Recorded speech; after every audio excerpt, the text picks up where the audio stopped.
Senhoras e senhores telespectadores da TV Otimista, senhoras e senhores internautas do blog do Edson Silva, registro que começo este programa de hoje com um misto de tristeza e saudade.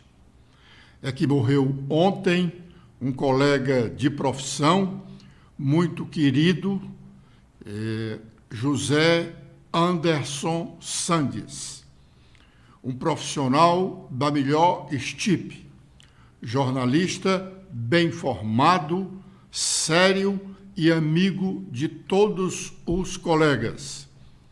Trabalhamos juntos por quase 4 décadas ininterruptas na redação do Diário do Nordeste, quando o jornal era impresso.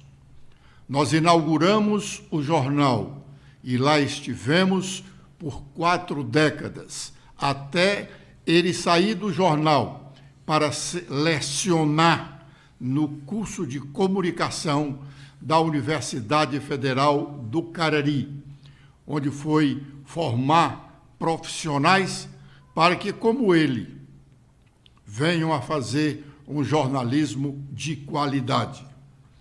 Anderson era o editor do caderno 3 do Diário do Nordeste, caderno que cuidava de cultura e das festas da cidade.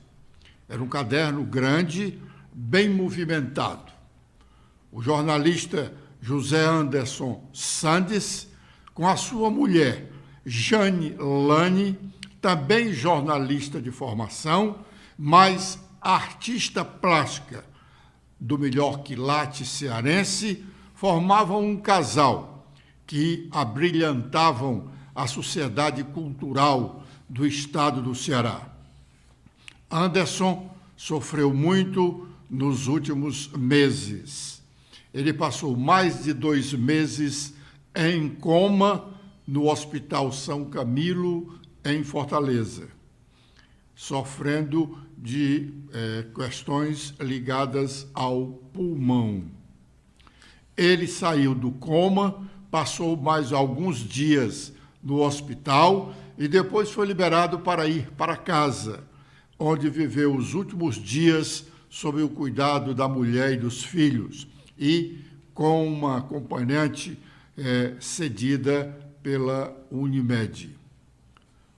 O jornalismo do Ceará, vou repetir aqui, um chavão, perde muito com a morte de Anderson.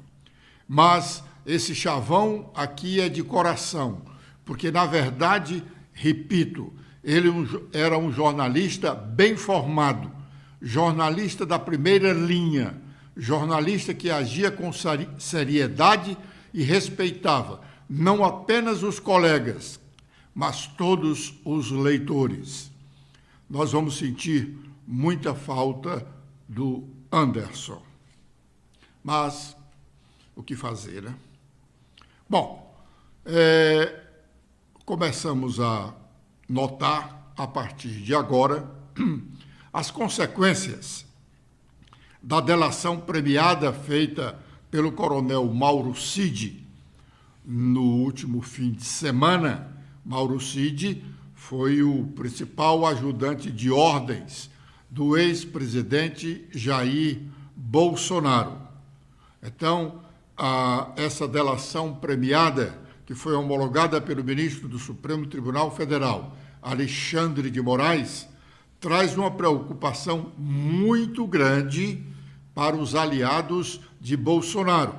O ex-presidente, que é acusado e, consequentemente, investigado por algumas ações criminosas que teria praticado ao longo do seu mandato de 4 anos de presidente da República. O coronel Mauro Cid estava preso no quartel de polícia do Exército em Brasília desde maio. Ele foi preso sob a acusação de ter falsificado a ficha do INSS do próprio presidente Bolsonaro, da sua filha, dele, Mauro Cid, e de familiares seus, para incluir nessa ficha a vacinação de Covid, que eles não teriam recebido, de fato, a vacinação.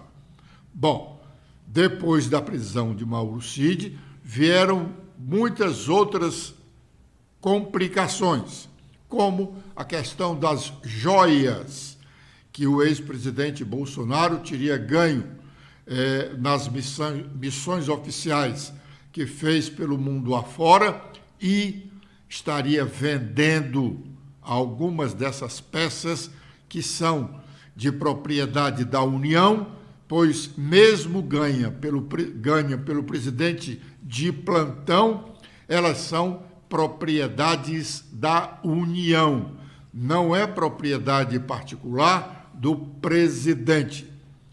A descoberta de que algumas dessas peças estariam sendo vendidas principalmente nos Estados Unidos complicou mais ainda a vida do coronel Mauro Cid.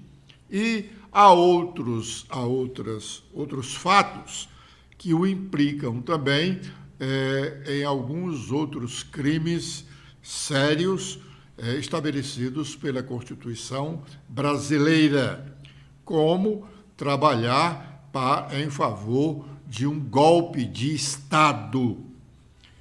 A delação premiada obriga a que o coronel Mauro Cid, para ter os benefícios dessa delação, que benefícios? Sair da prisão, como de fato ele já saiu no sábado, e ser condenado a uma pena menor do que as estabelecidas nos crimes de que ele é acusado.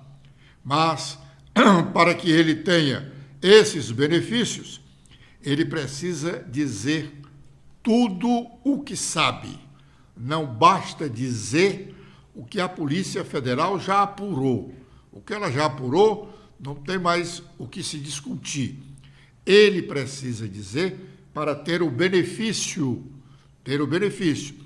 de uma condenação reduzida, não permanecer preso como estava, ele terá que contar fatos novos e verídicos, comprovados pela própria Polícia Federal, para aí sim ter os benefícios. E, em fazendo isso, óbvio que vai complicar muito mais ainda a vida política do ex-presidente Jair Bolsonaro. Política não, aí a vida já na área da polícia, porque política não se faz ou não se deve fazer com roubo. Essa delação premiada, no primeiro momento, sofreu uma oposição do Procurador-Geral da República, Augusto Aras, sob a alegação de que a Polícia Federal não tinha competência para fazer delação premiada. Esta competência seria exclusiva do Ministério Público Federal. Mas, ora, se o ministro do Supremo Tribunal Federal, Alexandre de Moraes, autorizou a delação premiada feita entre o coronel Cid e a Polícia Federal, se ele autorizou e mais homologou, não há por que o Ministério Público está discutindo. Mas a discussão ainda vai render alguns comentários no ambiente político. Também, como consequência disso, o coronel Mauro Cid deve voltar à Comissão Parlamentar Mista de Inquérito, onde que apura os atos de vandalismo do dia 8 de janeiro em Brasília, com o quebra-quebra de parte das sedes dos poderes legislativo, executivo e judiciário. Ele lá já esteve, mas de posse de um habeas corpus do Supremo Tribunal Federal, ficou calado, não respondeu absolutamente nada, sequer a idade dele. Agora, com a homologação dessa delação premiada, ele terá que dizer tudo, não pode calar absolutamente nada. E até ao dizer que não sabe de determinada coisa, ele fica sob suspeita. Se alguém comprovar que ele sabia, perde os benefícios da delação premiada. Mas o outro fato da área do judiciário que tem movimentado aí é a decisão do ministro Dias Toffoli, que anulou todas as provas conseguidas pela Lava Jato, que motivaram a delação premiada da empresa Odebrecht. Isso aí está dando muito o que falar. O Conselho Nacional do Ministério Público já reagiu e também a Associação dos Juízes Federais estão protestando. Bom, agora é o momento de fazermos o nosso primeiro intervalo. E já estaremos de volta com a sequência do nosso programa.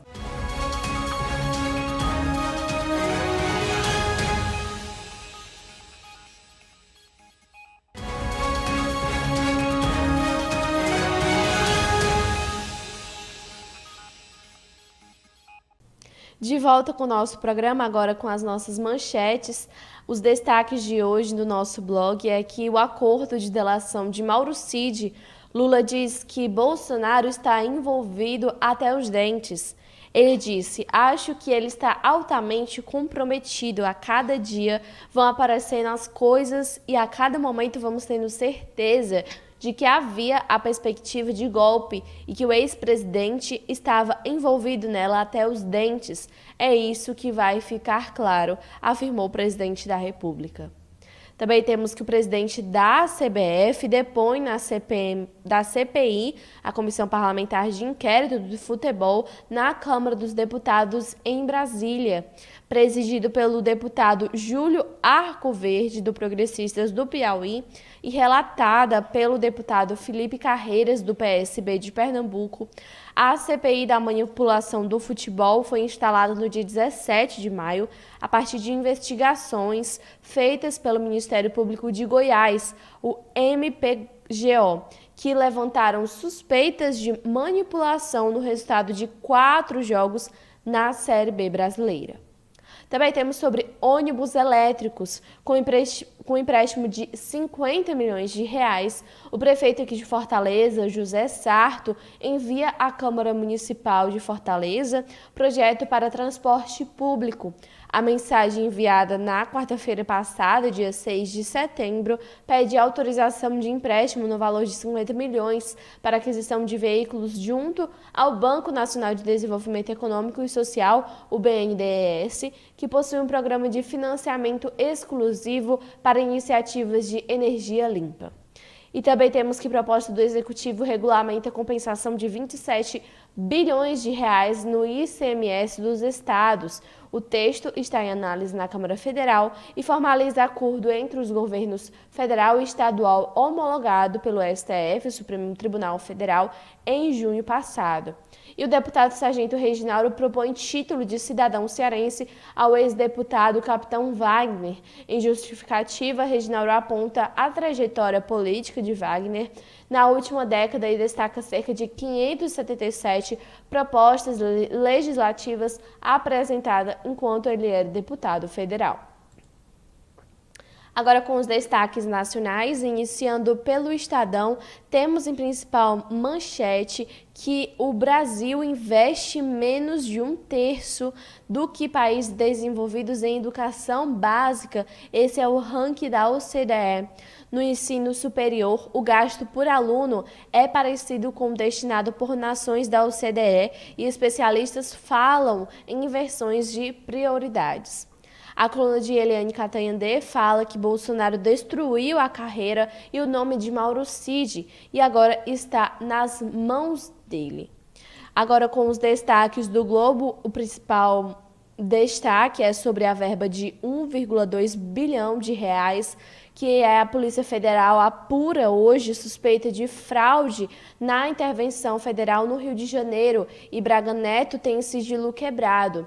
O general é um dos alvos dessa investigação e a ação ocorre ainda no Distrito Federal, em Minas Gerais e no estado de São Paulo. Também temos, de acordo com a coluna de Lauro Jardim, quando Bolsonaro pode ser preso na visão de integrantes do seu partido, o Partido Liberal PL. Sobre a corrida da Procuradoria-Geral da República a esta vaga, Lula começa a receber favoritos e analisa a vida pregressa de candidatos. Agora, com as últimas da Folha de São Paulo, temos em principal destaque sobre o IPCA. A inflação acelera para 0,23% em agosto, mas fica abaixo das projeções e especialistas esperavam variação de 0,28%. Esse índice acumula alta de 4,61% em 12 meses, de acordo com o Instituto Brasileiro de Geografia e Estatística, o IBGE. E também temos em principal manchete sobre justiça eleitoral que o partido de Bolsonaro omite ao TSE gastos e receitas do ano eleitoral do ano passado, as eleições gerais de 2022. O PL omitiu comprovação de despesas, entre outras falhas, e a sigla pediu retificação. Bom, como o Edson já havia mencionado no nosso programa de hoje, as consequências da delação premiada do coronel Mauro Cid, o ex-ajudante de ordens do então presidente Jair Bolsonaro, essa delação aceita, promulgada por ministro Alexandre de Moraes do STF, tem ensejado uma série de especulações, inclusive a possível perda de patente de capitão do Exército do ex-presidente Jair Bolsonaro, no caso de uma condenação judicial. Hoje, o jornal Estado de São Paulo tem uma matéria tratando desse assunto sob o título "Um capitão sobre ameaça de ser expulso do Exército". Stephanie. Olá, Letícia. Olá, internautas do blog do Edson Silva. O Estadão destaca que está ali nos artigos 99 e 100 do Código Penal Militar. Eles definem a perda do posto e da patente do militar que comete crimes. O primeiro diz que essa pena é aplicada a condenados a mais de 2 anos de prisão por qualquer delito. O segundo afirma que a mesma punição deve ser imposta a quem for sentenciado por 13 tipos de crimes, não importando o tamanho da condenação. E é aqui que reside o risco para o ex-presidente Jair Bolsonaro, do PL, com a delação do tenente-coronel Mauro Cid, seu ex-ajudante de ordens. Mesmo que venha a receber uma pena mínima em um dos delitos pelos quais é investigado, seu destino estará traçado em razão do tipo de crime. Isso porque, entre as condutas que fazem o militar condenado ser expulso automaticamente da força terrestre, estão o peculato e a falsificação de documentos. Bolsonaro é investigado sobre suspeita de ambas as práticas nos casos das joias sauditas e das fraudes em carteiras de vacinação. Caso seja denunciado, Bolsonaro será o 4º ex-presidente da República acusado de delitos cometidos durante o exercício do cargo. Se for condenado, poderá ser preso, perder a patente e ser obrigado a devolver as condecorações que recebeu como a Ordem do Mérito Militar. Além disso, sua aposentadoria de capitão reformado de 12,3 mil, valor recebido em junho, passará a ser paga a Michele Bolsonaro, que seria considerada a viúva do ofício. Bom, um grupo de trabalho da Câmara dos Deputados discutiu na última segunda-feira a proposta de reforma, uma mini-reforma na legislação eleitoral, e foi concluído ontem mesmo à noite no seu trabalho, oferecendo algumas sugestões de mudanças, incluindo na parte de candidaturas femininas. Quando diz, um ponto bastante debatido foi a definição de condutas fraudulentas nas candidaturas femininas. Por fim, como explica Rubens Pereira Júnior, o grupo chegou a um acordo. Ele fala: o que é uma candidatura laranja? É uma candidata que não fez campanha e que não teve voto. Então, os critérios são esses dois: a ausência de atos efetivos de campanha e resultado eleitoral inexpressível.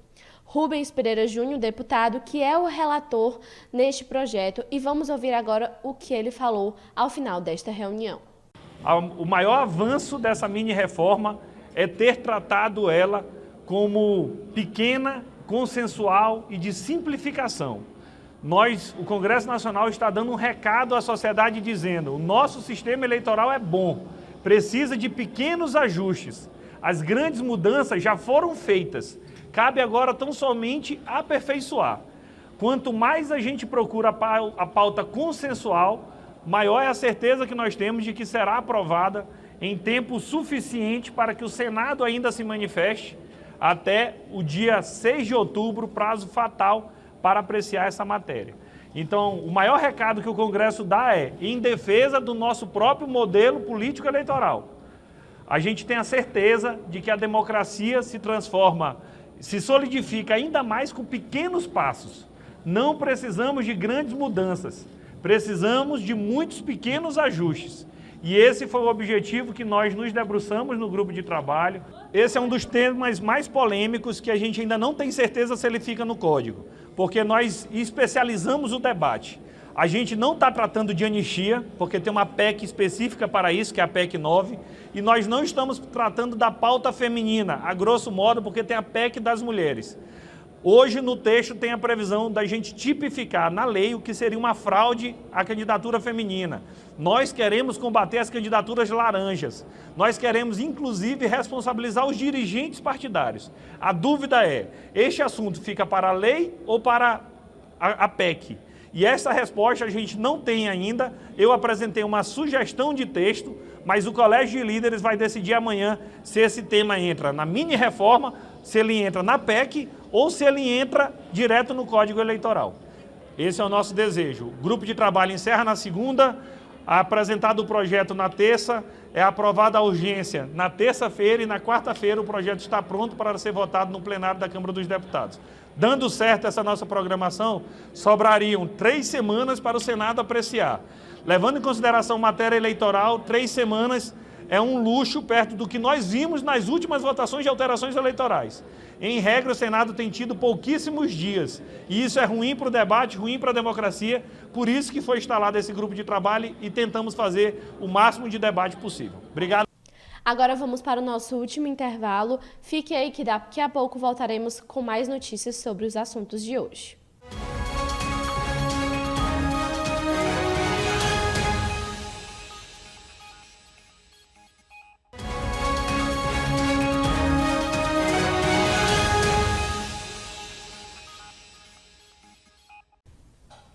Bom, hoje acontece mais uma sessão na Comissão Parlamentar de Inquérito, a CPMI, dos atos golpistas. Hoje que estava previsto o depoimento da ex-subsecretária de Inteligência da Secretaria de Segurança Pública do Distrito Federal, Marília Ferreira Alencar, e logo após estava premeditado ouvir a cabo da PM do DF, Marcela da Silva Moraes Pinho, que foi agredida durante os atos do dia 8 de janeiro. Mas por uma decisão monocrática do ministro Nunes Marques do Supremo Tribunal Federal, Nunes ele concedeu habeas corpus a Marília Ferreira e ela poderá não comparecer à sessão de hoje. Ela já afirmou, inclusive, que não comparecerá a este depoimento, mas o seu nome ainda está na pauta. O presidente do colegiado, o deputado Arthur Maia, iniciou hoje a sessão com um discurso criticando a decisão do ministro, uma decisão isolada, diante o pensamento de deputados e senadores sobre a convocação de Marília Ferreira. Ele falou sobre esse desequilíbrio entre os poderes. Vamos ouvir o que falou Arthur Maia. Da senhora Marília Alencar. Entretanto, em função de uma liminar do Supremo Tribunal Federal, da lavra do ministro Nunes Marques, essa pessoa ficou autorizada, apesar da convocação desse colegiado, ficou autorizada de não comparecer a esta CPMI. É, sem dúvida, lamentável que um episódio como esse aconteça. Lamentável em função da condição que o Supremo Tribunal Federal, através de uma lavra e de uma decisão monocrática, se coloca contra o conjunto de uma comissão parlamentar de inquérito formada por senadores e deputados e que representa, ao fim e ao cabo, as duas casas do Congresso Nacional. Bom, com essas informações, termina agora o nosso programa de hoje. Agradeço a audiência de todos e espero revê-los no nosso programa de amanhã. Até lá!